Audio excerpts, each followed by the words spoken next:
Howard gardener के बारे में हम लोग बहुबुद्धि का सिद्धांत है या मल्टीपल इंटेलिजेंस थ्योरी के नाम से जाना जाता है। इसमें 8 प्रकार की बुद्धि की उन्होंने बात किया है। इसके बारे में चर्चा इसके पिछले क्लास में किए थे। पिछले क्लास में उसकी 8 प्रकार की जो बुद्धि है उसका चर्चा नहीं किया था, लेकिन हाँ ये चर्चा ज़रूर किया था कि 8 तरह की जो बुद्धि है उसका आधार क्या है। ठीक है, उसमें आधार की बात की गई थी। जिस तरह से प्याजे किया था तो बताया था कि प्याजे के सिद्धांत को लिखने के पीछे 4 उसका बेसिक कंसेप्ट था, 4 बेसिक आधार था। उन्हीं आधारों को रखते हुए उन्होंने अपने पूरे के पूरे नियम का निष्पादन किया या उस नियम को लिखा है। तो उसी तरीके से जब हम बात हॉवर्ड गार्डनर की करते हैं तो हॉवर्ड गार्डनर कौन है, क्या है, इन्होंने अपनी जो बहुबुद्धि का सिद्धांत दिया वो सिद्धांत कैसा है, उसके बारे में जब चर्चा करेंगे तो सबसे पहली चीज़ ये आती है कि उनके उस सिद्धांत को लिखने का आधार क्या था। उसमें कल लिखा है, कल जो क्लास हुआ था उसमें लिखा है कि उनके सिद्धांत का 3 आधार था। 3 बातों पर उनका आधार केंद्रित था। पहले बात ये थी कि बच्चा कुछ भी अगर करता है, कुछ भी सीखता है, चाहे वो लर्निंग मेथड कोई सा भी होगा, उसके पीछे का बेस पॉइंट क्या होता है? उसके पीछे का बेस पॉइंट होता है देख करके कोई काम को करना। वो किसी को देखता है, उसकी नकल करता है। इसके पीछे बहुत सारे अलग अलग मनोवैज्ञानिक की थ्योरीज है।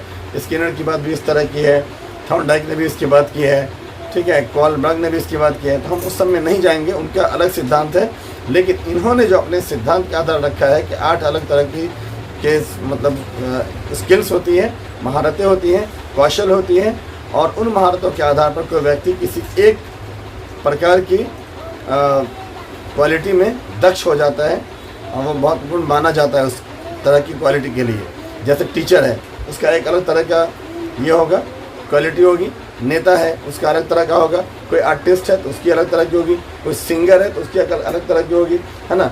तो बहुत तरह से इसको बांटा गया है, ठीक है। कोई दार्शनिक है, उसकी सोच अलग तरह की होगी। कोई कवि है, उसकी सोच अलग तरह की होगी। और अपनी उसी तरह की सोच को लेकर के वो क्या करता है, अपने पूरे कार्यशैली को आगे बढ़ाता है। तो उसके पीछे का 3 कंसेप्ट, 3 सिद्धांत जो रखा उन्होंने। पहला सिद्धांत ये रखा कि देख करके सीखता है, वो कल लिखा दिए थे। दूसरा, सुन करके सीखता है, बहुत सारी चीज़ों को सुन करके। जैसे मान के चलिए कोई गाना गा रहा है तो सामने वाला कोई बताने वाला है और उसके तरह से वो नकल करता है। तो कहाँ पे रुकना है, कहाँ पे खींचना है, कहाँ पे ताल होगी, कहाँ पे लय होगा, इस तरह का एक गुण होता है, उसको ध्यान रखता है। तीसरा क्या होता है, सुनकर और देख कर 2 हो गया। तीसरा क्या होता है, तीसरे में उसकी एक्टिविटी को देख करके अपना बॉडीली एक्टिविटी कैसे करता है, हाथ कैसे हिला रहा है, पाँव कैसे हो रहा है, और उसका गेस्चर कैसा है, उसका पोस्चर कैसा है, पूरे बॉडीली एक्टिविटीज़ कैसी है। इन आधार पर ये 3 ऐसा आधार है जिसकी बिना पर उन चीज़ों को तय करता है। इसलिए आज जो हम हॉवर्ड गार्डनर की बात कर रहे हैं तो उसमें कल तक जो देखा था वो हम लोग रिवाइज कर दिए कि या तो इंसान देख करके या फिर सुन करके या फिर बॉडीली एक्टिविटी को देख करके प्रैक्टिस करता है। 3 तरह के मेन आधार है। इन्हीं आधार बिंदुओं के आधार पर उन्होंने अपने 8 तरह की स्किल्स का डिवीज़न किया कि अगर कोई कलाकार है तो वो कैसे कुछ चीज़ों को एडप्ट करेगा एक्टिंग के ज़रिए से। वो मूवमेंट वाली स्किल होगी, यानी कि काइनेमेटिक्स वाली चीज़ें आएंगी, उसके अंदर मूवमेंट्स आएगा, तो वो समझिए कि नकल करके उस काम को करेगा, ठीक है। ऐसी चीज़ें होंगी। इसी तरह सुनने वाला बहुत सारा है, जैसे कि कोई सॉन्ग गा रहा है, प्रैक्टिस कर रहा है, तो कितना तानना चाहिए, कहाँ पे रुकना चाहिए, कहाँ पे ताल होगी, कहाँ पे लय होगा, कहाँ पे अप्स डाउन, ये पूरा हाई और डाउन जो पिच होता है उसके बारे में एक बैलेंस वहाँ पे बनाएगा वो सुन करके, और उसी को नकल करेगा वो, ठीक है। चाहे जैसे कीर्तन हो, अजान हमारी होती है मुस्लिम्स में, या फिर कोई गाना होता है, कोई नात होती है, बहुत ऐसी चीज़ें हैं, ठीक है। या बच्चों की राइम्स होती है, सब में वो गाने वाला कौशल इस तरह का होगा। इसी तरीके से कुछ स्पीकर्स होंगे, जैसे अंग्रेज़ी बोलने वाला टोन अलग होगा, हिंदी बोलने वाला टोन अलग होगा, उर्दू बोलने वाला टोन अलग होगा, किसी में किसी पर खींचा जाएगा, कोई वर्ड पे स्ट्रेस दिया जाएगा, है ना। ये सारी चीज़ें सुन करके वाले काम में आ जाएगा। और देख कर करने वाले काम में क्या होगा कि जैसे कोई आदमी कुछ काम कर रहा है उसका रिपीट हम करेंगे। कोई खाना बना रहा है, पीछे साथ में एक्सपर्ट है, या MBBS करने के बाद भी डॉक्टर्स को क्या होता है 5 साल किसी डॉक्टर के पीछे रहना पड़ता है और उनके साथ उनकी हर एक्टिविटी को वॉच करना पड़ता है। पैथोलॉजिस्ट है, उनका वही काम होता है। और बहुत सारी चीज़ें, नेताओं के साथ भी इस तरह की चीज़ है।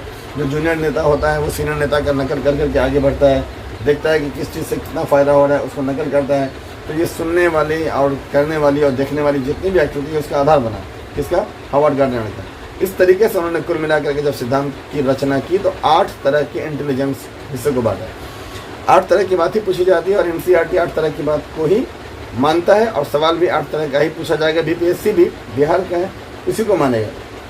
लेकिन थोड़ा सा इसमें जान लेंगे कि हॉवर्ड गार्डनर का जो सिद्धांत था वो सिर्फ 8 ही था, ऐसा भी नहीं है। आज के डेट में डेवलप कर चुके हैं हम लोग, और अंदर से अंदर जा करके छोटी छोटी चीज़ों को और माइक्रो टीचिंग में चले जाते हैं, तो बहुत चीज़ों को अलग खोज पाते हैं और उन चीज़ों को ऐड कर दिया गया है। लेकिन एनसीईआरटी उनसे सवाल नहीं पूछता है, तो वो हम जवाब याद रखेंगे भी नहीं। हमको याद रखना है कि 8 ही में। हालांकि अगर आप पढ़ेंगे तो इन्होंने 1983 में, ठीक है, 1983 के अप्रॉक्स में इन्होंने क्या किया, सॉरी 83 में ये किया कि जब सिद्धांत बनाया था अपना, तो कितने हिस्से में बांटा था? 7 भागों में बांटा था। किसने? हॉवर्ड गार्डनर ही की बात कर रहे हैं, कोई दूसरा नहीं। जिसकी बात कर रहे हैं, जिसको पढ़ेंगे अभी हम, तो उन्होंने क्या किया था, 8 हिस्से में नहीं बांटा था। पहली बार 7 ही हिस्से में बांटा था, 7 पार्ट्स में। बाद में अपने ही सिद्धांत में चेंज किया उन्होंने 98 में, और उसको बदल कर क्या कर दिया उन्होंने, उसको बदल करके उन्होंने कर दिया 8। उसके बाद क्या हुआ, 2000 में फिर उन्होंने किया, सन 2000 में जब फिर उन्होंने लिखा उसको, तो उन्होंने क्या कर दिया, उसको 9 कर दिया। और अलग अलग बात करें, हॉवर्ड गार्डनर की बात छोड़ दें, हम हॉवर्ड गार्डनर की बात कर रहे हैं कि उन्होंने क्या किया, 1983 में कितने पार्ट में बांटा था? 7 पार्ट में। कितने में? 7 पार्ट। फिर इसके बाद 1998 की बात कर रहे हैं, तो कितने में? 8 पार्ट। ठीक है, पार्ट बोलना सही नहीं, टाइप बोल दिए, टाइप्स की। पार्ट तो अलग बात हो जाएगा। इसी तरीके से 2000 की बात करें तो यहाँ पे 9 टाइप्स की बात आती है।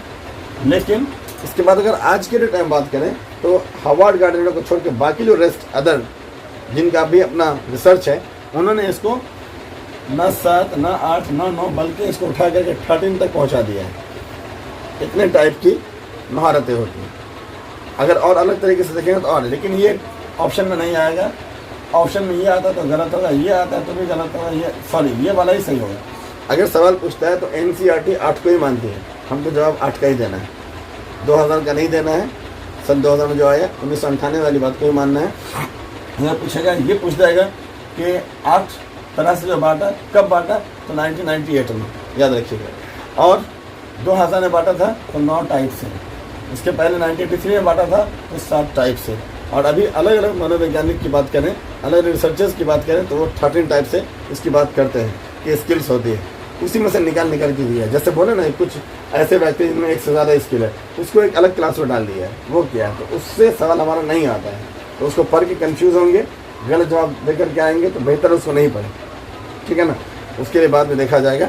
अगर अलग से एक टॉपिक मिल जाएगा, उसी पर कोई सेमिनार में बोलना है, तो वो अलग इश्यू है। ऐसे ड्यू टू एग्जामिनेशन उसके व्यू से जा रहे हैं, तो हमको जानना होगा 8 ही है। 1998 में 8 पार्ट्स में, 8 टाइप्स में उन्होंने बांट दिया था हॉवर्ड गार्डनर ने, और वही सवाल आपसे पूछा जाता है सीटेट के एग्जाम्स में। क्लियर है, इसको इतना ध्यान रखेंगे। इसीलिए क्या होगा कि जब टाइप्स ऑफ या थ्योरी ऑफ मल्टीपल इंटेलिजेंस की बात करेंगे, थ्योरी ऑफ मल्टीपल इंटेलिजेंस, तो मल्टीपल हो गया बहुबुद्धि, बहु इंटेलिजेंस बुद्धि हो गया का सिद्धांत। जब बहुबुद्धि के सिद्धांत की बात करेंगे तो एनसीईआरटी में जो पॉइंट है उसके हिसाब से हम 8 लेकर के ही चलेंगे, 9वां पॉइंट हम इसको कैप्चर नहीं करेंगे, ठीक है। इसके बारे में 1-2 लाइन लिखेंगे। बुद्धि कई प्रकार की होती है, लिख लीजिए आप छोटा मोटा। बुद्धि कई प्रकार की होती है, बुद्धि कई प्रकार की होती है। यदि कोई एक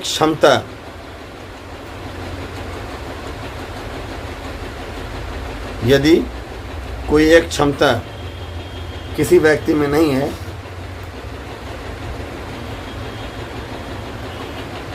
तो किसी अन्य प्रकार की क्षमता उसके अंदर होती है।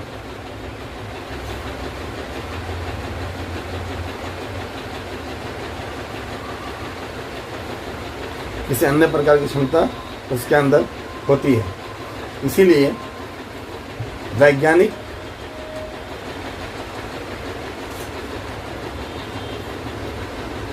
एक बात स्पष्ट रूप से मानते हैं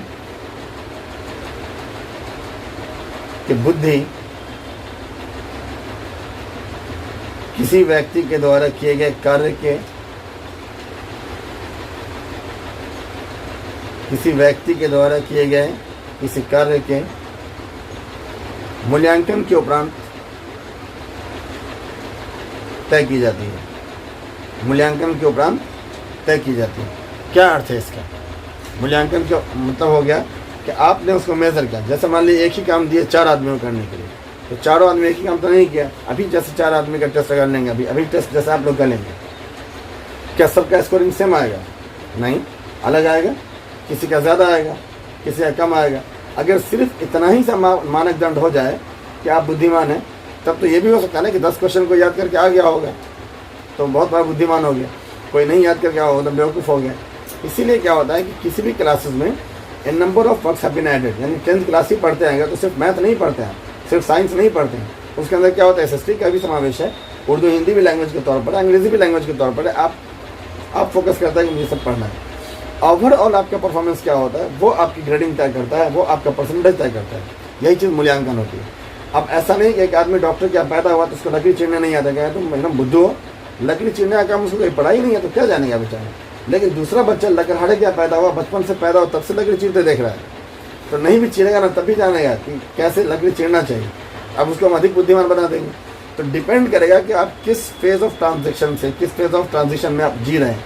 आपके आसपास की लोकेलिटी कैसी रही है, आसपास आस पड़ोस लोग, मिलने जुलने वाले ताल्लुकात, आपकी सोच, आपके घर की सोच, लोगों की सोच कैसी रही है। एक काम को एक आदमी अच्छा मानेगा, दूसरा अच्छा नहीं मानेगा। कई आदमी ऐसे हैं जिनको विदेश का कोई चांस मिलता है तो तुरंत चले जाओ। कई लोग कहते हैं विदेश में क्या, इंडिया में रहेंगे, बाहर नहीं जाएंगे। तो ये अपनी सोच की बात होती है। इससे किसी को कम अकल, बेअकल, ना अकल, बहुत अकलमंद नहीं माना जा सकता है। तो मेंटेजेंस इंटेलिजेंस थ्योरी का सिद्धांत ये कहता है कि हर इंसान के अंदर अपने ही जो एक उनका दिलचस्पी है, जहाँ इंटरेस्ट है, उसके अकॉर्डिंग एक तरह की क्या होती है, स्किल डेवलप होने लगती है और वो उस पर फोकस करने लगते हैं। कहीं ना कहीं उसमें वो क्या पारंगत हो जाते हैं या बहुत ज़्यादा मैच्योर हो जाते हैं, है ना, महारत हासिल कर लेते हैं और उसके नाम से वो जाने लगते हैं। सबका इतिहास ऐसा ही रहा है। जिनको भी देखें, जो आज बड़े यूट्यूबर्स हैं उनको आप देख लीजिए, उनका फॉलोअर्स भी रहा है अपने टाइम में। जो कोई नहीं जान रहा था ऐसा भी रहा है। शायद उन्होंने अपने, आप महिंद्रा का इतिहास उठा के देख लीजिए, महिंद्रा जो इंस्टीट्यूट चल रहा है, वो खुद कलर का एग्जाम पास नहीं कर पाए जिनका है वो, बट आज उनके ऐसे पता नहीं थाउजेंड्स ऑफ लैक्स ऑफ लोगों ने पास कर लिया है। तो सवाल ये नहीं कि वो क्या किया क्या नहीं किए, बट उसने उस कमी को दूर कर लिया है। सर्वाइव करते करते, चीज़ों को जानते जानते उनके साथ ऐसे मौके आए, उन चीज़ों का उन्होंने इस्तेमाल करा। तो कई ऐसे, इसलिए एक अंग्रेजी के प्रभाव सुना होगा, failures are the pillars of success. जो भी नाकामयाब लोग हैं वो कामयाबी की पिलर तय करते हैं, क्योंकि उनको मालूम है नाकामयाबी किधर है। ठीक है, और इसके अंदर बहुत सारी चीज़ें होती है। पॉलिटिक्स का हिस्सा भी होता है। हर ज़माने में, हर दौर में पॉलिटिक्स रहती है, नेता होते हैं, लोग होते हैं और हम लोग जैसे नागरिक भी होते हैं। अपने अपने तौर पे, अपने अपने आधार पे, अपनी सोच के आधार पे कुछ ना कुछ फैसला वो करते ही रहते हैं। उसके आधार पर हम आयाम नहीं बदल देंगे। बुद्धि का कंसेप्ट यही है कि आपको किसी भी एक तरह का स्किल होता ही है। कोई भी आदमी 1.5 से 1.5 इंसान होगा तो कोई ना कोई स्किल उसके अंदर होता है ना। बहुत ऐसे जो दिमागी काम होते हैं, बहुत ऐसे फिजिकली काम होते हैं, बहुत ऐसे एक्टिंग बेस पे होगा। तो डिपेंड करेगा कि किस तरह का काम आप जानते हैं और उसमें आपने महारत हासिल किया है, वही बुद्धि बनती है। इसीलिए इसमें 2 लाइन और लिखेंगे, पैराग्राफ चेंज कीजिएगा, लिखिएगा, गार्डेनर ने अपनी पुस्तक फ्रेम्स ऑफ माइंड, गार्डेनर की पुस्तक कौन है? Frame of the mind, frames of the mind. Frame क्या होता है? Frame of the mind. Frame of the mind का मतलब क्या है? माइंड क्या हो? माइंड और फ्रेम का एक लिमिट है आपके, कहाँ तक। तो दिमाग का फ्रेम कहाँ तक जाएगा? आप आखिरी जो सिरा है आपकी सोच का, वो कहाँ जाकर रुकेगा? कोई आदमी किसी काम को करता है और लॉस लग गया, कहता है ये काम हमारे बस का नहीं, छोड़ दो, ऐसा होता है। वहीं पे कोई दूसरा आदमी होता है, वो काम करता है और उसको कमी होती है, फेल हो जाता है, फिर कहता नहीं हम दोबारा करेंगे, ये कमी थी इसको दूर करेंगे, और वो बहुत आगे बढ़ जाता है। ऐसा नहीं होता है। बहुत ऐसे एग्जाम्पल हैं, लेकिन एग्जाम्पल में देंगे, आगे बढ़ेंगे तो हम टॉपिक से पीछे हट जाएंगे। तो ये जो बुक है फ्रेम ऑफ माइंड, किसकी है? हावर्ड गार्डनर की। फ्रेम ऑफ माइंड, ये सवाल ही पूछ सकता है कि अगर पूछेगा कि हावर्ड गार्डनर के द्वारा लिखी गई रचित पुस्तक का नाम क्या है, तो फ्रेम ऑफ माइंड ये होगा। या अगर पूछेगा फ्रेम ऑफ माइंड के लेखक कौन है, पलट के फ्रेम ऑफ माइंड के लेखक कौन है, तब भी हार्वर्ड गार्डनर। या हार्वर्ड गार्डनर ने जिस किताब को रचयिता की है वो पुस्तक कौन है, फ्रेम ऑफ माइंड होगा।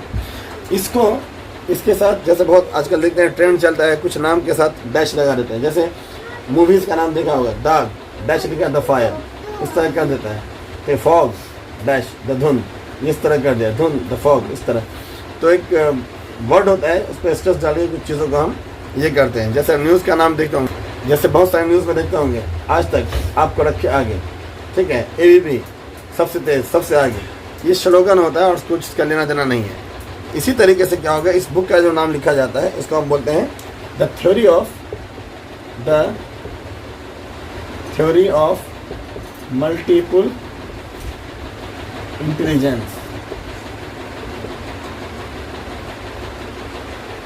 ठीक है, तो इसको याद रखिएगा, इसको अच्छे से समझ लीजिएगा। मल्टीपल इंटेलिजेंस के बाद जब भी आएगी तो हार्वर्ड गार्डनर का नाम है। तो बुक में ऑलरेडी नाम आ रहा है मल्टीपल इंटेलिजेंस, तो धोखा नहीं खाना है। अगर ये भी पूछे the theory of multiple intelligence who have given, किसने दिया, तब भी हार्वर्ड गार्डनर। या हार्वर्ड गार्डनर के द्वारा दी गई पुस्तक का नाम क्या है, और ऑप्शन में आपको ये नहीं दे फ्रेम ऑफ माइंड, क्या दे the theory of multiple intelligence. तो कंफ्यूज करने के लिए देगा और कुछ नहीं करेगा। तो जहाँ भी नाम याद रखिएगा फ्रेम ऑफ माइंड, वहीं पे याद रखिएगा the theory of multiple intelligence. ये हार्वर्ड गार्डनर की लिखी बुक है, इससे सवाल पूछे जाते हैं। इन्होंने 8 तरह की बुद्धियों की बात की है। कितने तरह की बुद्धियाँ, 8 तरह की बुद्धियाँ। उन 8 तरह की बुद्धि के बारे में जानेंगे, लिखिएगा। 8 तरह की बुद्धि का नाम हम जानेंगे। एक है भाषागत बुद्धि है, जिससे भाषा को हम फोकस करते हैं, लैंग्वेज को फोकस करते हैं। लैंग्वेज पहले हिंदी में लिखा दे रहे, और जब इसके बारे में लिखेंगे तो हम दोनों वर्ड जान लेंगे, हिंदी अंग्रेजी दोनों जान लेंगे। कई बार ऐसा होता है कुछ वर्ड हिंदी में आसान पड़ता है तो कुछ वर्ड अंग्रेजी में आसान पड़ता है, तो जब बाइलिंगुअल रहेगा तो आसानी होती है। लिखिएगा, इनके आधार पर 8 तरह से बुद्धियों का बंटवारा किया गया है। इनके आधार पर 8 तरह से बुद्धियों का बंटवारा किया गया है, जो निम्नलिखित है। ठीक है, नंबर 1 भाषागत बुद्धि। नंबर 2 तार्किक और गणितीय बुद्धि। नंबर 3 देशिक बुद्धि। नंबर 4 संगीतात्मक यानी संगीत से जुड़ा हुआ संगीतात्मक बुद्धि। नंबर 5 शारीरिक व गति संवेदी बुद्धि।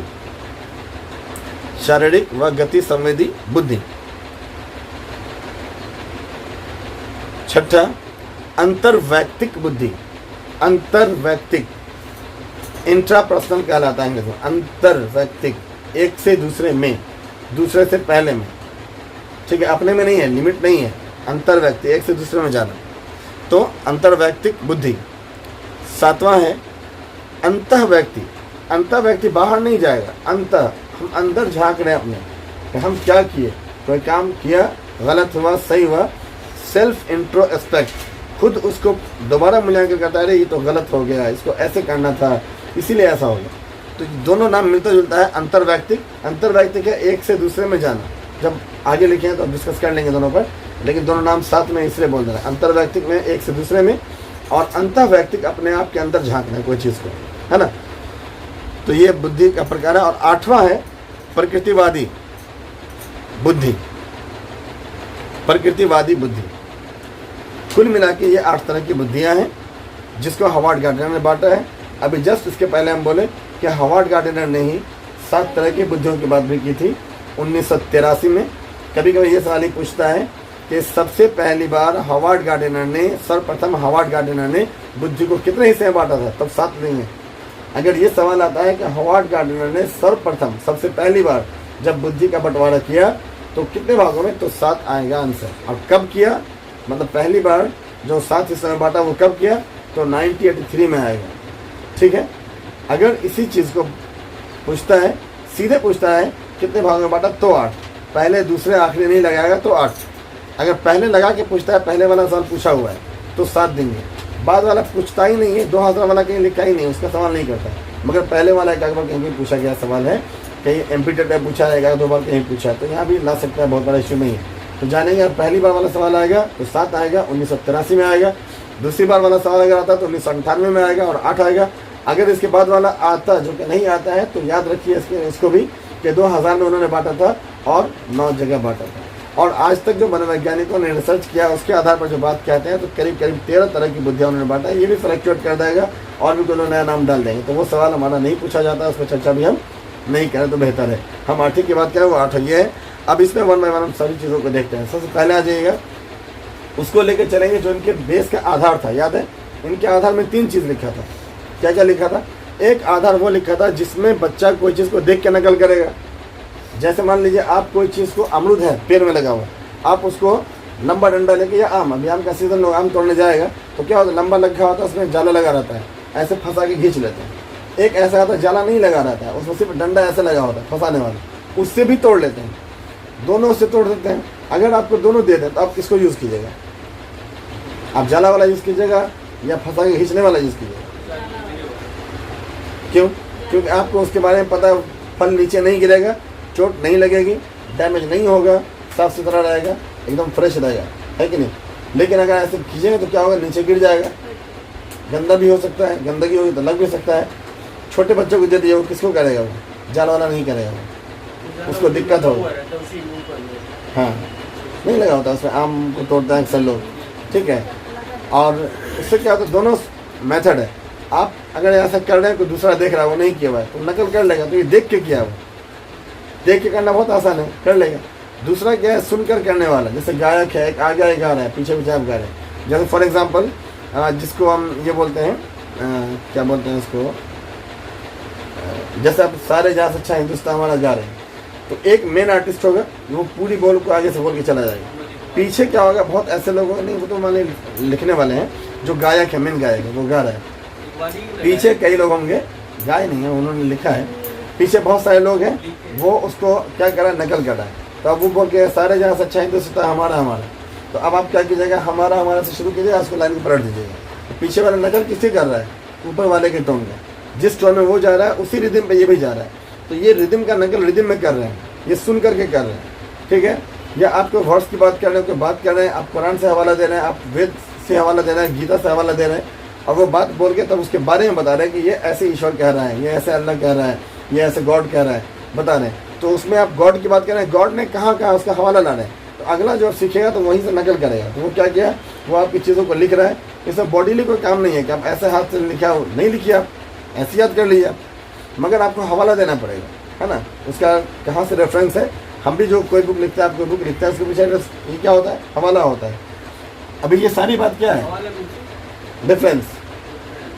हाँ, रेफरेंस होता है कि ये कहाँ से आई है बात, किसने कहा, इसका आधार क्या था, ऐसे नहीं माना जाए। तो वो आप उसमें रेफरेंस देते हैं, हाँ, साक्ष्य क्या है, प्रमाण क्या है, हम कैसे मान लें इस बात को, तो फलाना ये वो हो गया। तो एक वहाँ सीखेंगे। तीसरा क्या होता है, जिसमें पूरी होल एक्टिविटी को नकल कर। जैसे मान लीजिए एक बच्चा है, उसको एक गाने पे डांस करना है, और वो गाने स्टेज प्रोग्राम है, ठीक है। मान लीजिए नन्हे मुन्ने बच्चे तेरी मुट्ठी में क्या है, सॉन्ग गाना है उसका। तो बच्चा क्या करेगा, उस सॉन्ग को यूट्यूब पर चलाएगा, देखेगा उसका कैसे कैसे गेस्चर है, कहाँ का वो कर रहा है एक्टिविटी, उसका नकल करेगा। और जिस जगह पे वो रुका होगा, जिस बोल पे, उस बोल पे ये भी रुकेगा।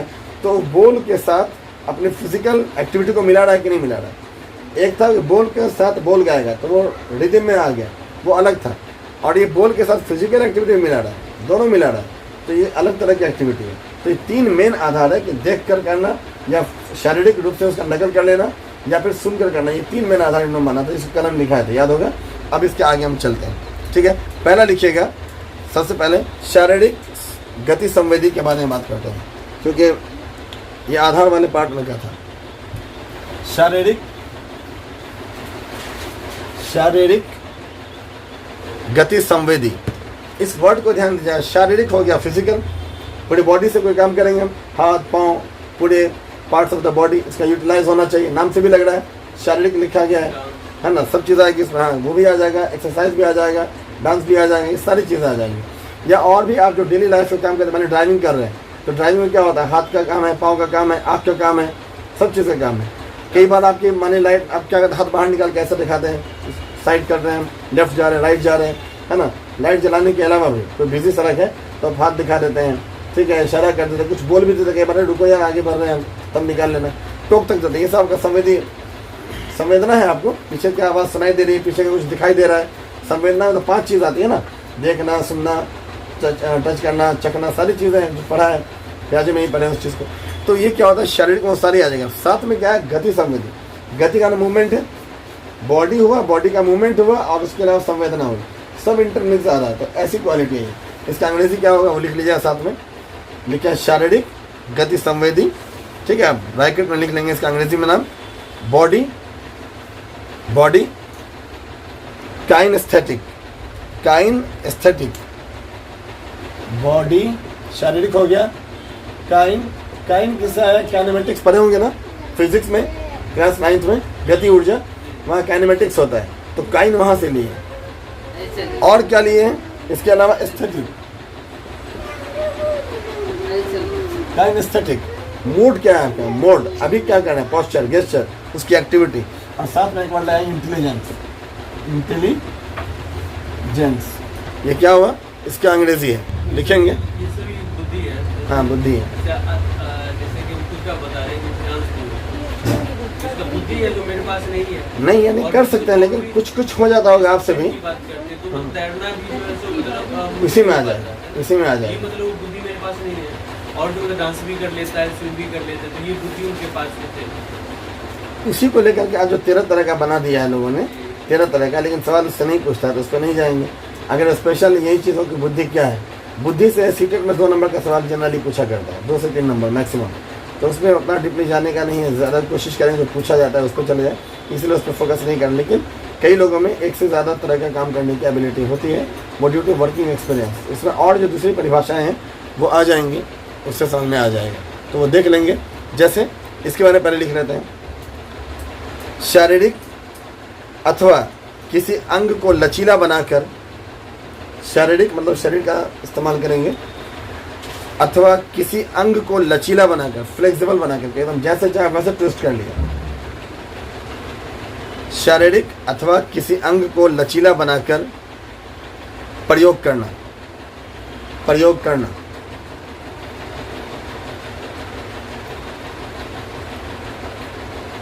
ठीक है। या पेशीय कौशल, पेशी क्या होता है, पेशी उत्तक जहाँ ज्वाइंट है हम लोग का, वो सब है ना, पूरे बॉडी के अंदर बहुत जगह ज्वाइंट्स है। तो पेशीय कौशल का उपयोग करना, पेशीय कौशल का उपयोग करना, कॉमा, शारीरिक गति या संवेदी योग्यता, शारीरिक गति या संवेदी योग्यता के अंतर्गत आता है,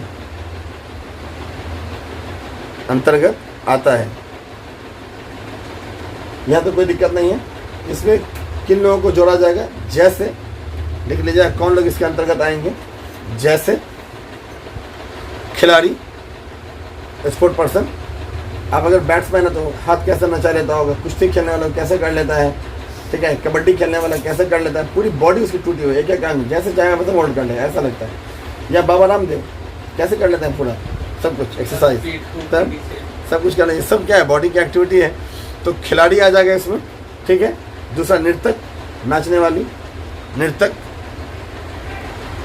तीसरा जिम्नास्टिक,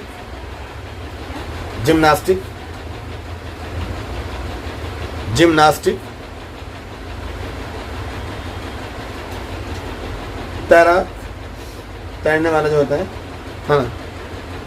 शल्य चिकित्सक मतलब वो जो अलग अलग चीज़ों से आर्ट क्राफ्ट बना लेता है, हाथों को मोड़ के तरह तरह से, वो सब हाथ का ही सामान है पूरा, सब चीज़ों का वो सब है।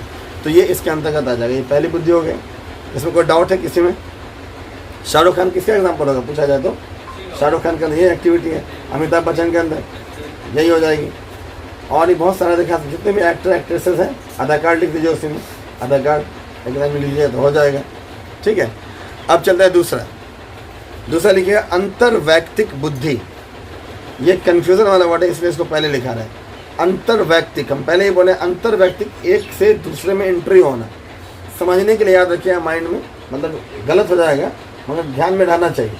अंतर का मतलब अंदर समझ लीजिएगा। तो अंदर जाने के लिए, अंदर जाना है तो कोई एक आदमी कहीं दूसरी जगह घुसे तभी ना अंदर होगा। जैसे आप गेट से अंदर आए तो अभी गेट के बाहर थे, अब अंदर आए तो आप कहीं और थे, आप कहीं और आए, हुआ ना। समझने के लिए बोल रहे हैं, ये नहीं कि अंदर नाम लिख देंगे, इसका है अंतर।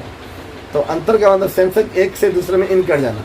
तो जो भी एक्टिविटी है हम अपनी बात आप तक घुसा दे रहे हैं किसी तरह, या आप अपनी बात हम तक घुसा दे रहे हैं, पहुंचा दे रहे हैं, तो क्या हुआ, एक से दूसरे में प्रवेश कर जाना हुआ। दैट्स द सीम्स मीन, ठीक है। तो इसको लिखे अंतर वैयक्तिक बुद्धि, हिंदी में लिखेंगे अंतर वैयक्तिक बुद्धि। अंग्रेजी हो जाएगा इसका इंटरपर्सनल। इंटर का मतलब ही घुसना होता है, दाखिल होना। अब पर्सनल आपकी अपनी चीज़ है पर्सनल, अब वो कहाँ चले गए, उसमें घुस गए, दूसरे में चले गए, इंटर कर गए। तो मेरी चीज़ थी और आपने इंटर करा दिया, तो हो गया ना अंतर, ठीक है। तो इसी को बोलेंगे अंतर वैयक्तिक बुद्धि या इंटरपर्सनल इंटेलिजेंस, ठीक है। इसके बारे में लिखिएगा, बुद्धि के व्यक्ति जिनमें, वैसे बुद्धि के व्यक्ति जिनमें दूसरे व्यक्तियों की इच्छाओं, दूसरे व्यक्ति की इच्छाओं, उनकी प्रेरणाओं या उनकी आवश्यकताओं, दूसरे व्यक्तियों की इच्छाओं, उनकी प्रेरणाओं और उनकी आवश्यकताओं आदि को समझने की शक्ति होती है, समझने की शक्ति होती है। तो वैसे व्यक्ति दूसरे व्यक्तियों के सूक्ष्म से सूक्ष्म व्यवहार को भी, छोटी छोटी एक्टिविटी समझ रहे चाह क्या रहा है, अब उसके हिसाब से प्रेजेंट कर देगा अपने आप, आपको क्या चाहिए, तो मेरी जैसा सोच रख रहा है। अभी आप देखिए बड़े बड़े कद्दावर नेता जैसे मोदी जी, ठीक है, शीर्ष स्थान के नेता हैं, चलिए बहरहाल, वरना वैसा कभी कैमरा पे आता हो, उनकी वजह से आ गया हो साथ खाते हुए, सीधी सी बात है। एक दो बाइक भी ले लिया होगा कोई, अगर बड़ा चैनल नहीं भी लिया होगा बाइक, तो छोटा चैनल आसपास वाला वो ले लेगा बाइक, क्या क्या मोदी जी आए थे, आपको कैसा अनुभव, लोग अपना पर्सनल व्यू बढ़ाने के लिए, तो फ़ायदा तो उसका हो ही जाएगा ना। तो क्या नहीं लाइक करेगा, वो डिफरेंट करेगा लाइक। तो लिखेंगे, क्या लिखा है, 2000 का नोट बंद हो चुका है। हाँ उसका नोटिस आया, वो बीपीएससी में सवाल पूछेगा इससे, नहीं उसको बीपीएससी में कराएंगे अभी। चलिए ठीक है ना। तो इसका उदाहरण लिखिएगा, मनोवैज्ञानिक, उदाहरण में होगा मनोवैज्ञानिक, सामाजिक कार्यकर्ता, सामाजिक कार्यकर्ता उदाहरण में लिखोगे, मनोवैज्ञानिक, सामाजिक कार्यकर्ता, धार्मिक नेता। खास तौर पे धार्मिक नेता बोला जा रहा है क्योंकि वो, उसको कहीं पहुंचने में बहुत आसानी होती है, उससे धर्म को उठा लेगा। लगता है अरे भाई धर्म का नाश हो रहा है, धर्म का सर्वनाश हो रहा है, जल्दी बचाओ। आजकल इस तरह का अक्सर देखते होंगे, व्हाट्सएप से ज़्यादा घूमता है, धर्म बचाओ, ये करो वो करो। ये हर मतलब ओवैसी टाइप जो लीडर्स हैं या योगी टाइप जो लीडर, उन लोगों का पहला एजेंडा यही रहता है। अब बड़ी आबादी झुक जाती है तो काम तो अपना बन जाता है, बात खत्म, ठीक है। बहरहाल धार्मिक नेता, परामर्श देने वाले, सलाहकार इत्यादि। परामर्श जो आपको कुछ आपके सोच के ऊपर बताता है, तो आपकी सोच जान गया, ठीक है, उसके हिसाब से फैसला सुना दिया, आप खुश हो गए। परामर्श देने वाले, ठीक अपोजिट इसके बारे में जाएंगे। ये इंटरपर्सनल था ना, अगला होगा अंतः व्यक्ति बुद्धि। नहीं, ये अपने अंदर झांकने वाली बात है, अंतः व्यक्ति बुद्धि लिखिएगा, ठीक है। गॉड को समझना चाहता है, मैंने क्यों चलिए। आया, मैं क्या कर रहा हूँ। अपने आप को जो भी इस तरह करेगा, दार्शनिक वगैरह भी इसी के अंदर आ जाता है, जो बहुत ज़्यादा सोचेगा, और दार्शनिक वगैरह का एक जगह और चला जाता है इससे हट के, जब प्राकृतिकवादी की बात करें तो वहाँ भी इसका एग्जाम्पल मिलेगा। इसीलिए क्या होता है, कन्फ्यूजन हो जाता है कि इसको इसमें रखें कि उसको उसमें रखें, लेकिन नहीं, वो अलग अलग है। आगे जा करके अभी आएगा अगला पार्ट जो करेंगे उसमें, तो अगले पार्ट में आ जाएगा जैसे प्राकृतिकवादी सोच। तो वो जो होता है वो बुद्धि वाले लोग जो प्रकृति से लगाव है, प्रकृति के नेचर से लगाव सारी चीज़ें, तो उनमें भी ज्ञानशीलता ज़्यादा पाई जाती है। किसान के अलावा भी बहुत सारे होंगे, फिलोसफर आ जाएंगे, सब आ जाएंगे। तो लिखेंगे अंतः व्यक्ति यानी इंट्रापर्सनल। अंग्रेजी में भी बहुत हल्का सा अंतर है, इंटर में INTER होता है इंटर, इंट्रा में TER नहीं होगा, TR इंट्रा हो जाएगा। इंट्रापर्सनल, इंट्रापर्सनल ऐसे व्यक्ति गहरी सोच वाले, होते हैं। ऐसे व्यक्ति गहरी सोच वाले होते हैं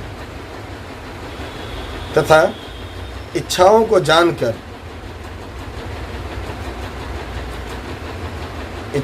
जानकर अपने ज्ञान को दूसरे व्यक्तियों के साथ साझा कर सकते हैं।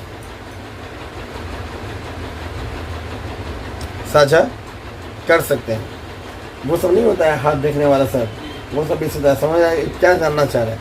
आपके बाबा हम बहुत परेशान है, क्या परेशान है, ऐसा ऐसा हो गया, अब वहीं से उठा देगा उसके बाद आपको बस मूड में ले लिया, आप खुश हो गए।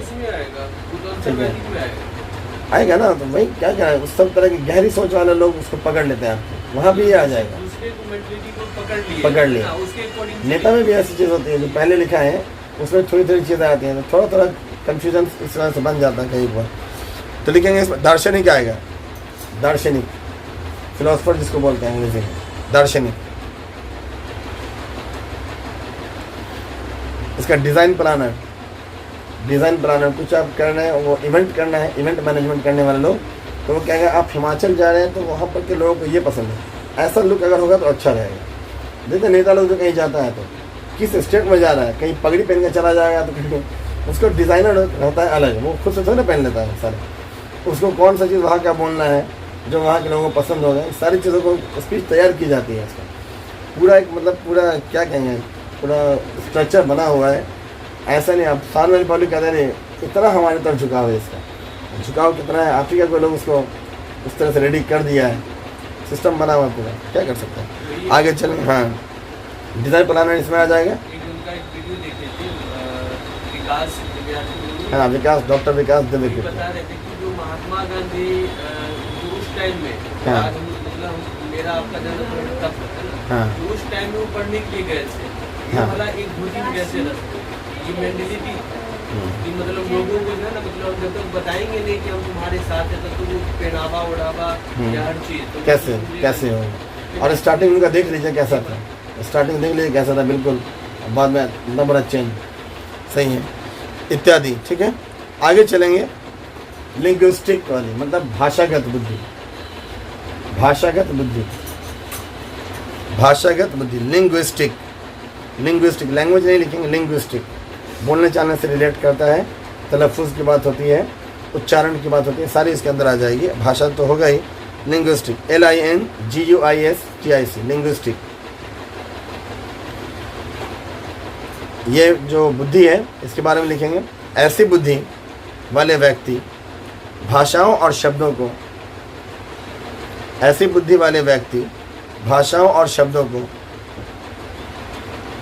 भली भांति जानते हैं, मतलब उनको पता है कौन कितना इफेक्टिव शब्द है। भाषाओं और शब्दों को भली भांति जानते हैं, इन्हीं को सीख कर और इन्हीं शब्दों का प्रयोग कर वो अपनी बातों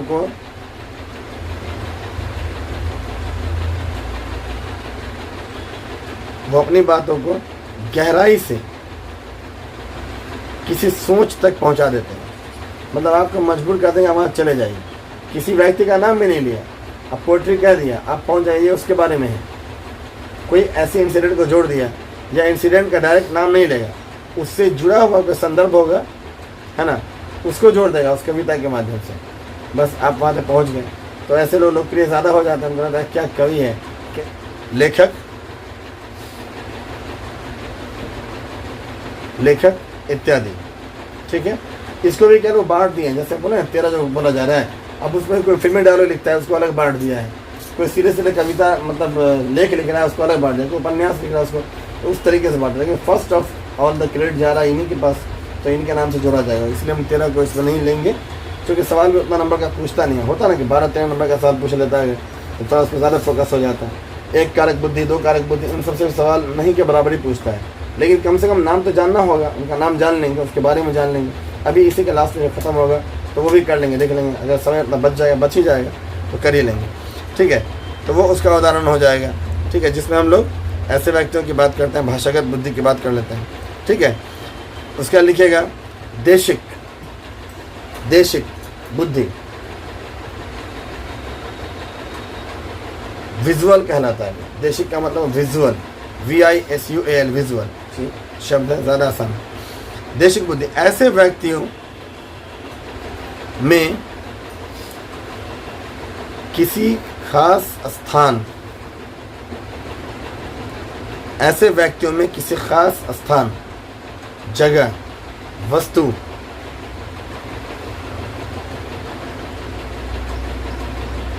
आदि को याद रखने की क्षमता बहुत अधिक होती है।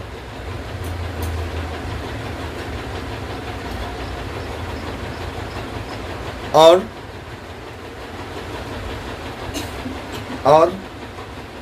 इन स्थानों या वस्तुओं से संबंधित कोई जानकारी या कोई सूचना, इन स्थानों या वस्तुओं से संबंधित कोई जानकारी या कोई सूचना मस्तिष्क में आसानी से रख सकते हैं, अपने दिमाग में बहुत आसानी से याद रख सकते हैं। ठीक है, एक होता है रट लेना, वो अलग चीज़ है। हम लोग देखते होंगे हाफिज़ कुरान होता है, पूरी कुरान को रट लेता है वो, तो बता देगा। और एक, लेकिन उसको ये नहीं बोलेंगे वो तो रट लिया है खाली, रटता हुआ एक अलग चीज़ है।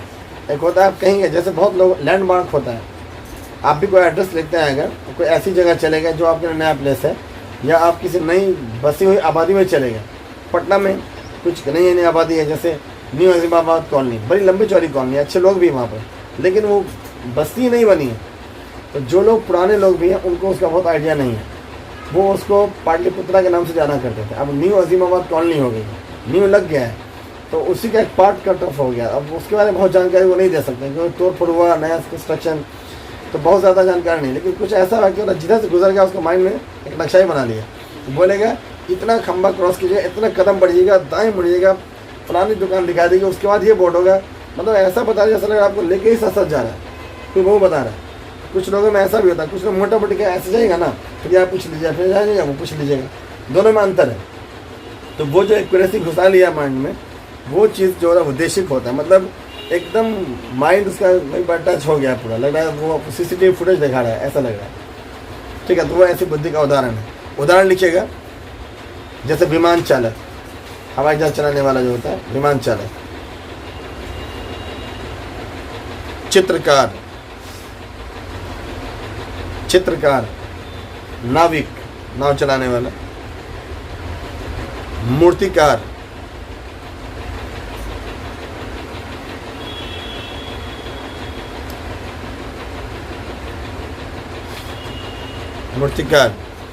इत्यादि इत्यादि।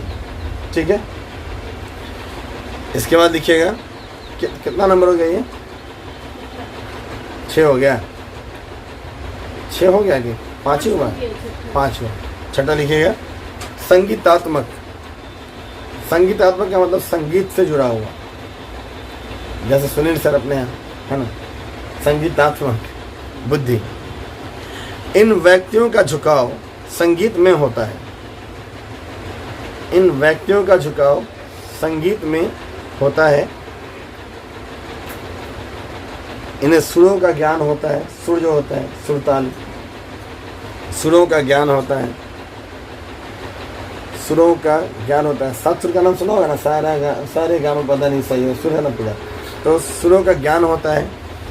इन्हें लय में कोई बात कहने में आसानी होती है, मतलब कोई भी बात है उसको लय में गा दिया, मतलब बात लेखक वाली थी, लेख में थी, और उसको पोएट्रिक वे में गा दिया। मतलब ये नहीं कि कवि की तरह लाइन बना दिया है, सेंटेंस तोड़ दिया, वो नहीं। बात ऐसी है कि वो आ रहा था, हम जा रहे थे, तुम क्या कर रहे हो, कोई लय नहीं है, लेकिन वो गा रहा है, ऐसा लग रहा है लय में ही गा रहा है, उसे गाने का अंदाज ऐसा है, वो लय बनाया नहीं है मगर लय में गा दिया है, तो वो अलग क्वालिटी है। कवि क्या करता है, उसको लय में पिरो देता है इस तरह कि वर्ड पे वर्ड फोकस करे, लगे आ का ता पा इस तरह हो, ये वो नहीं मिलाता, लेकिन गा देगा ऐसा लग रहा है एक ही में, वो म्यूज़िक से म्यूज़िक मिला देगा, तो ये भी अलग तरह की क्वालिटी है ना। तो क्या होता है कि इन्हें लय मिलाने आता है, लय मिला देता है, मतलब इस तरह की क्वालिटी इनके अंदर है। और ताल पे पूरी पकड़ होती है, ताल पे पूरी ताल क्या हुआ, ताल का मतलब है कहाँ पे हाई पिच होगी, कहाँ पे लो होगी। ठीक है, जैसे आप कोई भी चीज़ बनाएंगे अगर तो सुर और ताल में होता है, कहाँ पे ज़्यादा प्रेशर होना चाहिए आवाज़ पे, दबाव होना चाहिए, है ना। जैसे आप अगर मान के चलिए आप इस तरह की सोच वाले हैं और आपको एंकरिंग के लिए खड़ा कर दिया, तो आपके एंकरिंग में भी इस चीज़ का झलक दिख जाएगा। जैसे बोलेगा रिस्पेक्टेड, तो रुकेगा वहाँ पर, इसको लगता है यहाँ पे फोकस करना चाहिए। प्रिंसिपल, डायरेक्टर्स, यहाँ पे रुक रुक के बोल रहा है, अब बीच में अगर के भागा जाएगा तेजी, तो उसका जो एक्टिविटी है अप डाउन लय ताल ये सब में थोड़ा थोड़ा आता है, लेकिन हम उसको सबको म्यूज़िक तो नहीं बोल देंगे, म्यूजिशियन नहीं, लेकिन उसी का इम्पैक्ट है ये हम लोग के अंदर ही। एक वर्ड पे फोकस करना तो स्ट्रेस देकर रुक जाएंगे, फिर नहीं करना सीधे बोल के चले जाएंगे, है ना। तो वो जो स्ट्रेस है ये उसके अंदर पाई जाती है ना। क्या लिखा है लास्ट सेंटेंस? ताल पर बुद्धि का और ताल में पूरी पकड़ होती है। पूरी पकड़ होती है, लिख लिया। इन्हें संगीत का सही उपयोग करने आता है, जैसे गायक,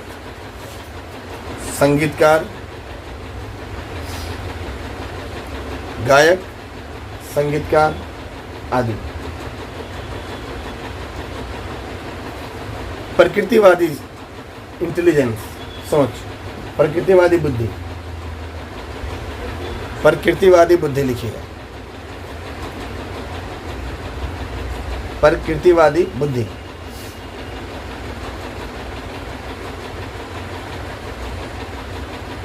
ऐसे व्यक्ति जिनमें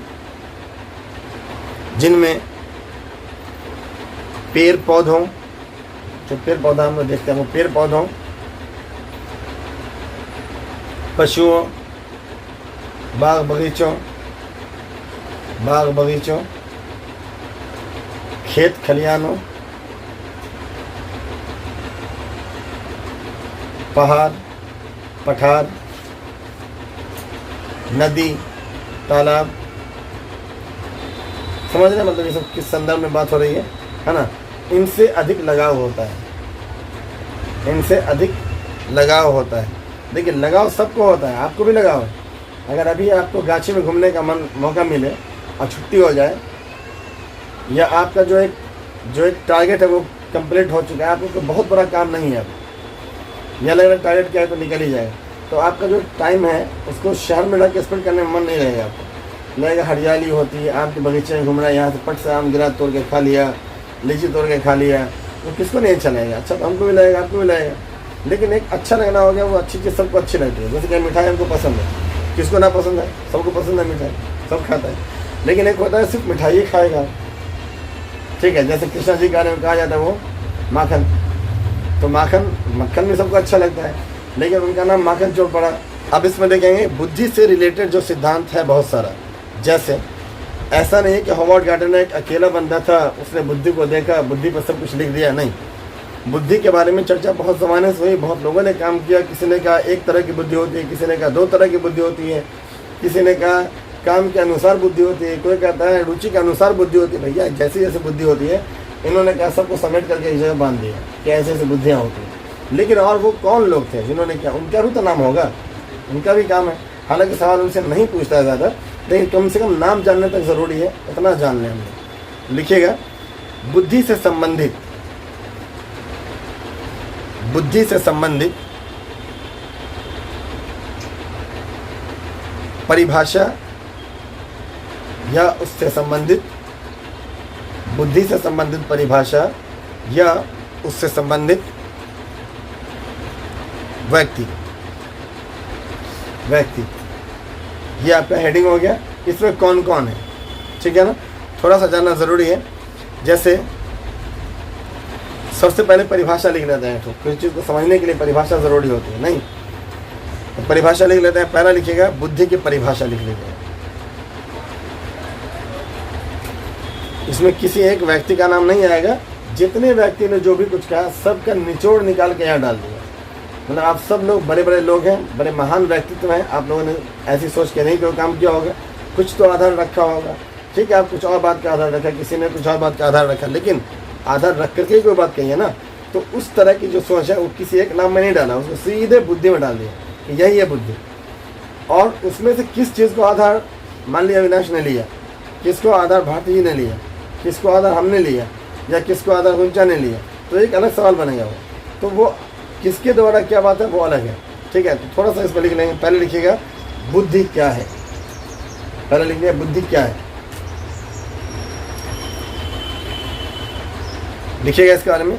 सोचने समझने की योग्यता, मेरे से समझ हाँ आपके सेशन वाले, सोचने समझने की योग्यता ही बुद्धि है। आसान परिभाषा है, सबके अंदर ये कॉमन था, उसको लिख दिया गया, किसी एक का नाम नहीं हुआ, सीधा नाम हुआ कि बुद्धि क्या है, तो कहा सोचने समझने की योग्यता ही बुद्धि है। आप सोचिए समझिए, अगला तो काम अपने हिसाब से कर रहा है, उसका तो कहीं भी इंटरेस्ट होगा तभी आप पीछे आ रहा है। आप देखिए ना कि आप जो ले लेंगे कोई चीज़ तो आपका फ़ायदा है उसमें कि नुकसान है। अगर आपका फ़ायदा लगता है तो ले लीजिए।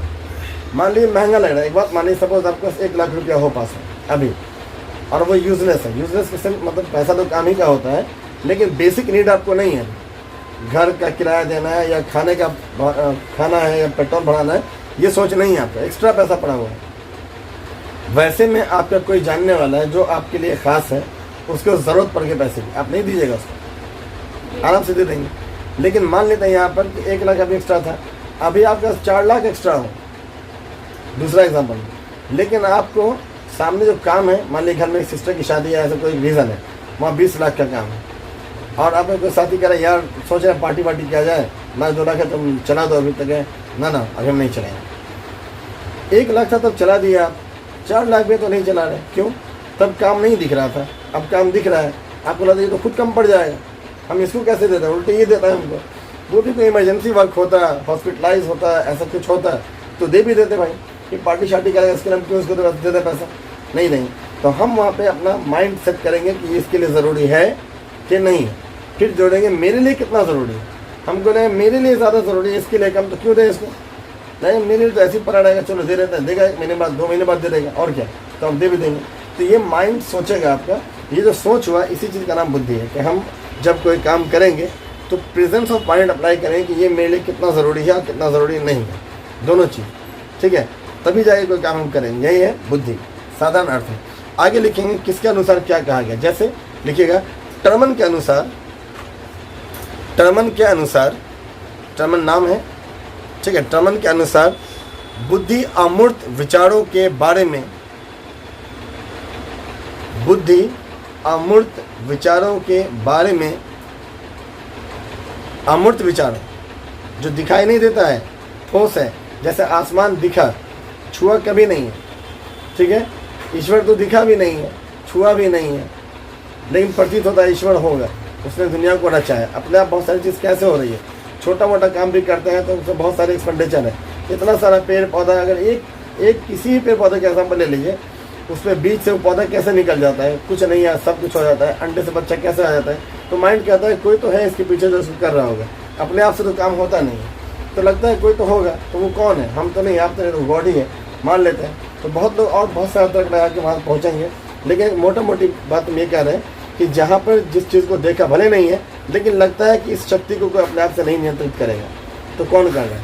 मामूली सा ट्रैफिक लाइट होता है, अगर लाइट ऑफ हो जाए, रेड लाइट धोखे से चली गई और सिग्नल मिल गया पहले ही, टेक्निकल फॉल्ट कैसे, और जो कि आगे खाली नहीं था, तो क्या होगा, बहुत बड़ा एक्सीडेंट हो जाएगा। यूनिवर्स में बिलियंस ऑफ स्टार्स, वो हर घड़ी मूवमेंट में है, गैलेक्सीज मूवमेंट में, कहाँ टकरा जाता है कोई, तो कोई तो उसको मेंटेन करने वाला है, लगता है ऐसा कोई होगा, ईश्वर ही होगा, और कौन होगा।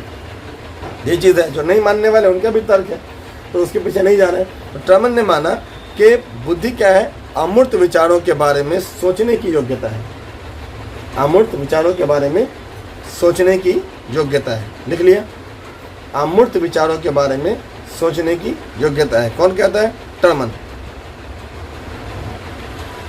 इसके बाद लिखिएगा बकिंघम के अनुसार, बकिंघम नाम है ये, बकिंघम के अनुसार, बकिंघम के अनुसार, बकिंघम के अनुसार सीखने की योग्यता बुद्धि है, सीखने की योग्यता बुद्धि है। कोई हमको कोई चीज़ सिखा रहा है, हमको समझ में आ गया, मतलब बुद्धि है मेरे पास, और किसी को आप सिखा रहे हैं, थक गया सिखा के, लेकिन सीख ही नहीं पा रहा है, आखिर में आपको अपसेट होकर छोड़ देना पड़ेगा। मतलब उसकी बुद्धि क्या है, कम से कम उस तरह वाली बुद्धि उसके पास नहीं है। ठीक है, इसीलिए डॉक्टर शिव खेरा ने कहा है, no one can do everything, हर आदमी हर कुछ तो नहीं करेगा, but every one can do something, हर आदमी कुछ ना कुछ कर सकता है। बेचारा जो कर सकता है वही कराओ है, ज़बरदस्ती का क्यों पीछे पड़ो, तुम ये काम करिए लो। ठीक है, उससे होगा नहीं। स्टोरी बोले तो राज वाला। हाँ, वही इसी का एग्जाम्पल है, सही बात है। चलते हैं आगे, लिखते हैं इसमें वुडवर्थ के अनुसार बुद्धि कार्य करने की एक विधि है। बुद्धि कार्य करने की एक विधि है। किसी किसी जगह आपका रीजन भी काम आ जाएगा, जैसे यहाँ पे वुडवर्थ है, डब्ल्यू से इनका नाम होता है वुडवर्थ। ठीक है, वुड लकड़ी वाला जो WWOD वुड होता है वो है, अब वर्थ WRTH वर्थ है, वुडवर्थ। अगर इसका पूछे कंफ्यूज है या परिभाषा नीचे लिख के ऑप्शन में दे दिया, पकड़ना हो तो वुड W से हुआ, वर्थ W से हुआ, वर्क भी W से होता है। ये काम के अनुसार नापे हैं। इनका कहना है काम जैसा किया बुद्धि वैसी आपकी है, काम अच्छा कर दिया तो अच्छी बुद्धि मान लिया, काम खराब किया तो बुद्धि खराब मान लिया, ये ऐसे माने। तो इसको याद रखिएगा, वुडवर्थ के अनुसार क्या है, बुद्धि कार्य करने की एक विधि है। ठीक है, और एक मन के अनुसार, आपके मन में जो चीज़ें चलती हैं, हर इंसान के मन में कुछ होता है, तो वो मन, इनका नाम है, ये हमारा वाला आपका वाला मन नहीं है। ठीक है, चेतन मन, अचेतन मन, अर्धचेतन मन, उसकी बात हम नहीं कर रहे हैं, वो सेगमेंट फ्राइड करेंगे, है ना। यहाँ पे हम लोग बात कर रहे हैं मन नाम टाइटल है उनका, तो उसके हिसाब से मन के अनुसार लिखिएगा। नवीन परिस्थिति क्या होती है, जो आपकी सिचुएशन है सामने, तो नई नई सिचुएशन आपके सामने आती है, उससे निपटना कैसे है। तो नवीन परिस्थितियों को झेलने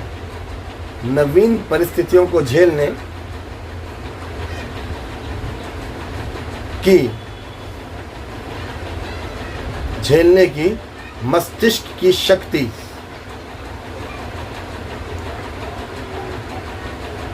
ही बुद्धि कहलाती है। तो बुद्धि को उन्होंने उस तरीके से डिस्क्राइब कर दिया। एक दो चीज़ और जान लेना ज़रूरी होगा कि बुद्धि के बारे में। सबसे पहले बात करें तो 1885 में फार्मूला को लेकर के डिस्कशन हुआ था। ठीक है, फार्मूले पे जब कभी और जाएंगे वो फार्मूला को देखेंगे, हालांकि उसका इसमें बहुत ज़्यादा ये फार्मूला ही पूछता है मोटा मोटी। अगर बुद्धि को हम डिटेल में समझेंगे तो लगभग सबको फार्मूला याद रहता है, सब बच्चा फार्मूला बता देगा इसका, तो इसके हिसाब से सब बुद्धि निकाल लेना चाहिए। लेकिन ऐसा नहीं है, आपको रियल एज तो सबका पता होता है, वो जो मेंटल एज निकालना है जो फार्मूला से निकालते हैं, उसके लिए दिक्कत क्या है कि क्वेश्चन का जो सीरीज़ है, पैटर्न है। जैसे मान लीजिए आपसे 10 क्वेश्चन पूछा, तो आपकी एज के हिसाब से पूछेंगे, और आपकी एज वाले जो बच्चे हैं उन्हीं के बीच पूछेंगे। मतलब ये नहीं हो सकता है कि एक आपकी एज का है, एक आपकी एज से 5 साल ऊपर का है, एक और 5 साल ऊपर का है, उन सब से एक सवाल का नहीं। जब भी बुद्धि मेजर की जाएगी तो सेम एज वालों के बीच होगी। ठीक है, पहली चीज़ तो ये, एज डिफर करेगा तो आप जो फॉर्मूला निकालेंगे भी, वैल्यू निकालेंगे, वो गलत होगा ही होगा, क्योंकि आधार में कहा गया है कि आपको सेम एज वाले बच्चों का ही निकालना है। ठीक है, अब एक एज वाले बच्चे का आज निकाले हैं, अब वही एज वाले बच्चे का उसी से 2 साल बाद तुलना कर रहे हैं, कई लोग ऐसे भी तुलना करते हैं। तो वो कहता है कि बुद्धि क्या होती है, बढ़ती जाती है। बुद्धि तो बढ़ेगी, वो IQ बढ़ा देता है, कहता है IQ बढ़ रहा है, IQ नहीं बढ़ता है कभी, IQ बढ़ ही नहीं सकता है। IQ हर इंसान का, जैसे बच्चा जो आज 2 साल का है, जितनी चीज़ को अर्जित ज्ञान से लिया होगा, देख करके या लर्निंग से लिया होगा, सीख करके, पढ़ करके, जांच करके, रट करके, याद करके, आपके द्वारा बताने के बाद लिया होगा, वो तो उसका उस समय तक की बुद्धि है ना। 2 साल और जब बड़ा हो गया तो और बहुत सारा चीज़ सीख लिया होगा। तो अब जो IQ निकालेंगे, 2 साल पहले जो IQ निकाला था, दोनों तो उसी का है, लेकिन ये एक नहीं होगा, दोनों में फ़र्क होगा। बाद वाला क्या होगा, हर हाल में ज़्यादा होगा। ठीक है, तो इसलिए नहीं कहेंगे IQ उसका कल कुछ और था, आज कुछ और हो गया। IQ जब भी निकालेंगे एक एज वाले बच्चों की निकालेंगे, तो उसी बच्चे का जो 2 साल बड़ा हो गया है उसका IQ अब हम उसके लिए नहीं निकालेंगे, उस टर्म के लिए नहीं। हाँ, अब निकाल रहे हैं उस बच्चे का IQ, तो अभी उस एज वाले जो बच्चे, उससे कंपेयर कीजिए आप, फिर चलेगा। मगर उसी बच्चे का 2 साल पहले वाली बुद्धि निकाल के तब कंपेयर कर रहे हैं, ये नहीं हो सकता, ये गलत है। ठीक है, तो पहले समझेंगे, जब भी आपको फार्मूले के बेस पर जब भी IQ निकालना होगा, हालांकि तो अब याद रखिएगा कि जब भी IQ निकालना है उसमें एक एज वाले बच्चे हैं। ठीक है ना, 2 एज वाले बच्चों की बुद्धि एक साथ हम नहीं निकालेंगे, कभी नहीं निकालेंगे IQ। उससे तो फ्लक्चुएट हो जाएगा, आंसर गलत आ जाएगा, पहला चीज़। दूसरा क्या होता है कि रियल एज सबको पता होता है, सब निकाल लेगा, डेट ऑफ बर्थ से जोड़ लेना है, निकाल लेना है, क्या फ़र्क पड़ता है। मगर जो आपका क्रॉनिकल एज निकालते हैं, जिसमें समझने की योग्यता आती है, जो चीज़ जिसको हम मानसिक योग्यता कहेंगे, अकल कितना है उसको, तो उसके लिए प्रश्नों का एक सीरीज़ बनाया जाता है। किस बच्चे से चित्र के द्वारा सवाल करें, किस बच्चे को वही चीज़ राइटिंग में लिख के सवाल करें, किस बच्चे को वही चीज़ कैलकुलेटिव हो जाएगा, और किस बच्चे को उसी कैलकुलेशन के लिए 1 2 3 भी होगा, ABCD भी यूज़ कर लेंगे, अल्फ़ा न्यूमेरिक। जैसे 10th क्लास का बच्चा है, 5 नंबर का सवाल बनाता है, अल्फ़ा न्यूमेरिक होता है, लिखा रहता है ax² + 2x + 5 = what, तो वो उसको सॉल्व करता है, और 4 ऑप्शन दिया है, कौन सही है, तो पूरा सॉल्व करता है, अल्फ़ा न्यूमेरिक है ये। फिर वही सवाल उसके नीचे वाले में आ जाता है, उसके नीचे वाले का मतलब उससे बहुत नीचे, उसको बोलते हैं बताओ 6ठा 7वां में बच्चा होगा, तो अल्फ़ा न्यूमेरिक नहीं देता है, उसको देता है x + 5 = 6, तो बताओ x बराबर क्या है। ये अल्फ़ा न्यूमेरिक नहीं है, x एकदम अलग है, और गिनती का नंबर एकदम अलग है। अभी वाले में क्या देते हैं ax, तो a का वैल्यू कुछ भी तोड़िएगा, 5x होगा, 2x होगा, 3x² होगा ना, ये अल्फ़ा न्यूमेरिक हो गया, ये अलग है। इसका थोड़ा सा एज बढ़ने पर ही चीज़ आया होगा। कम एज में क्या रहा होगा, x + 5 = 10, तो x बराबर कितना, तो सीधी बात है, वो x को रख देगा इधर, 5 को ले जाएगा तो घटा देगा, 10 से 5 गया 5, सीधे बता देगा। वो जो काम कर रहा है, जोड़ घटा वाला काम कर रहा है, खाली x को बैठा दिया नाम के लिए। उसके और पहले चले जाएंगे, x का चर्चा ही नहीं करेंगे, क्या बताओ तुम्हारे पास 10 रुपया था बाबू, 3 रुपया हम ले लिया, तो बच्चा गिनेगा 1 2 3 4 5 6 7 8 9 10, फिर कहेगा 1 2 3 हटा दिया, अब कहेगा 1 2, फिर कहेगा 3 4 5 6 7 हो गया। वो ऐसे कर रहा है, मतलब डाउनवर्ड जा रहा है, नीचे नीचे जा रहा है, और जैसे जैसे ऊपर जा रहे हैं तो हम अपवर्ड जा रहे हैं। तो मतलब ये है कि योग्यता, हमारी सोचने की योग्यता बढ़ती जा रही है। इसलिए IQ भी क्या होता है, हर एज के लिए क्वेश्चंस का एक पैटर्न सेट किया गया है। जब तक वो नहीं होगा तो ये फार्मूला से हम नहीं निकाल सकते हैं। तो 1885 में इसको लेकर के बहुत सारे काम हुए थे, ठीक है। तो उसमें विभिन्न प्रकार की जो योग्यता होती है उसको बुद्धि माना गया, जिसको अभी लिखाए भी हैं, है ना, सीधे। तो उसके लिए सारी चीज़ें बनाई गई थी फार्मूले को लेकर के। इसमें गाल्टन ने इस पर शुरुआत की थी, उसके बारे में बाद में चर्चा करेंगे, ठीक है। आज क्लास यहीं पे एंड करते हैं। अभी आप लोग का टेस्ट ले लेते हैं। 10 क्वेश्चन है, पहला टेस्ट है, 10 क्वेश्चन है, 10 में 4 विकल्प दिया है, इसका उत्तर कीजिएगा। उम्मीद करते हैं कोई चोरी चकारी नहीं, कोई देख रेख नहीं करेंगे। हालांकि इसमें हमेशा से CCTV कैमरा लगा हुआ है, मेरे रूम में अभी भी लगा हुआ है, तो लेकिन कौन जाके देखता है ये सब चीज़ को। वो कब होता है, जब चोरी चकारी होती है, किसी तरह का सामान गायब हो गया तो लोग देखता है, इसमें नहीं देखता है। तो हम आपके ऊपर छोड़ेंगे विवेक पर, और चुपचाप हम चेक भी कर लेंगे उसको, ऐसी बात है। तो ईमानदारी का टेस्ट दीजिएगा। जो भी है, कोई पब्लिकली नहीं जा रहा है, पेपर में नहीं छप रहा है, तो लगे कि हाँ टेस्ट है, ठीक है। 10 क्वेश्चन है, हम अभी दे रहे हैं क्वेश्चन, आप लोग को बनाना है बिल्कुल ईमानदारी से, जो ही मैंने समझ के बनाना है, ठीक है, दे रहे हैं। इसको 10 मिनट का टाइम या 15 मिनट का टाइम काफ़ी होगा, इसे बना लीजिए। आज के क्वेश्चन में आप देख रहे हैं 2 पार्ट है इसका, ठीक है। इसमें ऊपर में हेडिंग दिया हुआ है BPSC वाला, बिकॉज BPSC वाला बैच आपके साथ ऐड होगा इसीलिए। और रिमेंबर टुडे, आज याद करने वाला हिंदी का कुछ 10-12 पॉइंट है, वो दे दिया, याद कर लीजिएगा। और उसके नीचे क्वेश्चन है, जो 10 क्वेश्चन है, फ्रंट पेज पे 3 है, बैक पेज पे 7 क्वेश्चन और है, टोटल 10 क्वेश्चन है। इसका आंसर आपको उसके नीचे कर देना है, ठीक है। और पहला टेस्ट है ये। बाकी अगला टेस्ट होगा 75 क्वेश्चन रहेगा, 75 क्वेश्चन CDP का ही लेंगे, उसके बाद सब्जेक्ट चेंज कर देंगे, CDP का नहीं लेंगे, फिर बाद में ये आएगा, ठीक है। तो इसको एग्ज़ाम दिए, टेस्ट दिए।